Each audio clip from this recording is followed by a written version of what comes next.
तो दोस्तों आज देखने के लिए ये मिलता है कि जिन देशों की फॉरेन पॉलिसी से हम लोग ज्यादातर प्रभावित होते हैं उनकी पॉलिसी के अंदर टिट फॉर टैट वाला प्रोग्राम जरूर होता है।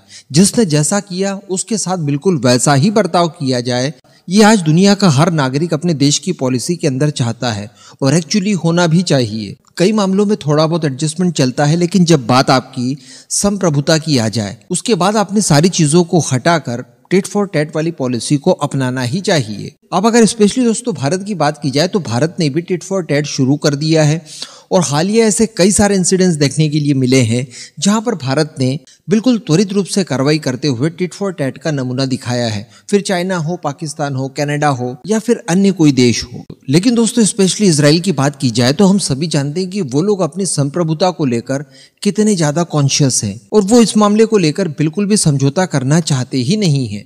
अगर बात उनके देश के ऊपर आ जाती है तो वो किसी को भी सामने नहीं देखते। वो ये नहीं देखते कि ये जो सामने खड़ा है ये कोई देश है, कोई व्यक्ति विशेष है या फिर किसी तरह का कोई समूह है। वो तत्काल अपना जवाब वहां पर दे देते हैं। पिछली बार हमास और इजराइल के बीच में जब कॉन्फ्लिक्ट हुआ था 2021 में और इजराइल के खिलाफ कुछ रेजुलेशन लाया गया था, उसको इजराइल के उस समय के यूएन के अंदर मौजूद राजदूत द्वारा सार्वजनिक रूप से फाड़ दिया गया था स्पीच के दौरान। सोचिए कि ये किसी कारण का नहीं है, ये एक प्रोपोगेंडा है जो कि इजराइल के खिलाफ काम करने के लिए तैयार किया गया है और इस तरह के किसी भी रेजुलेशन को हम नहीं मानते। और उन्होंने तत्काल वहीं पर सबके सामने वो रेजुलेशन फाड़ दिया था।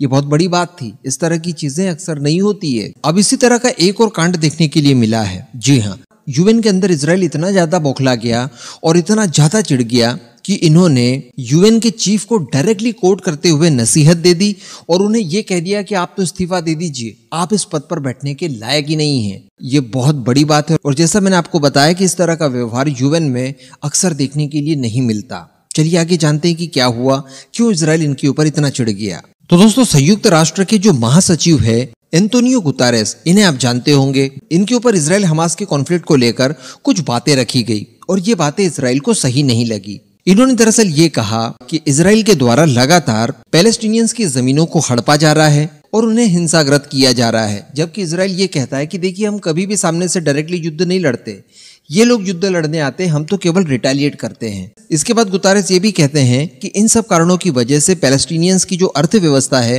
वो काफी चरमरा सी गई है। उनके लोगों को बड़े नंबर्स में विस्थापित होना पड़ रहा है, दूसरे देशों में शरणागत होना पड़ रहा है। उनकी इतनी दुर्दशा हो चुकी है कि कोई भी राजनीतिक समाधान यहाँ पर निकलने की उम्मीदें ही खत्म हो गई है। हालांकि इसके अलावा उन्होंने थोड़ा सा बैलेंस करने की भी कोशिश की और उन्होंने ये भी कहा कि पैलेस्टीनियंस की शिकायत के आगे हमास द्वारा जो भयानक हमले किए जाते हैं उन्हें भी उचित नहीं ठहराया जा सकता। लेकिन हमास द्वारा ये जो भयानक हमले किए जाते हैं इनके परिणाम स्वरूप पैलेस्टीनियन लोगों को सामूहिक रूप से दंड देना, इसे भी उचित नहीं ठहराया जा सकता। वैसे तो आप जानते ही होंगे, लेकिन आगे बताने से पहले थोड़ी सी आप ये बात भी जान लीजिए कि ये जो हमास के लोग हैं, ये लोग जब इजराइल के ऊपर अटैक करते हैं तो उन्हीं लोकेशंस का इस्तेमाल करते हैं जो हाईली पॉपुलेटेड है, या तो हॉस्पिटल होगा या स्कूल होगा या किसी भी तरह का कोई सार्वजनिक प्लेस होगा जहां से ये लोग अटैक करते हैं। अब इसके बाद इजराइल के पास कुछ ऐसी टेक्नोलॉजीज है जिसके जरिए वो लोकेशन को आइडेंटिफाई कर लेता है कि ये हमले कहां से किए जा रहे हैं। जैसा भारत के पास Swathi weapon locating radar system है,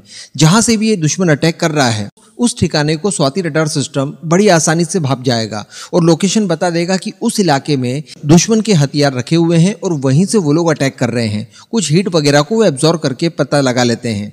अब इजराइल को जैसे ही पता लगता है उन्हीं इलाकों पर इजराइल रिटेलिएट करके हमला करता है, लेकिन वो हॉस्पिटल निकलते हैं, स्कूल निकलते हैं या बाकी की सार्वजनिक जगह निकलती है। इससे होता यह है कि बड़ी मात्रा में सिविलियंस मारे जाते हैं। तो इन्हीं चीजों को गुतारेस द्वारा यूएन के अंदर कहा गया। अब इसके ऊपर जो इजराइल के राजदूत यूएन के अंदर मौजूद हैं, जिनका नाम गिलाद एर्दान है, उन्होंने गुतारेस को नसीहत देते हुए ये कह दिया है कि देखिए आप इस पद पर बैठने लायक नहीं हैं और आप अपना रेजिग्नेशन दे दीजिए।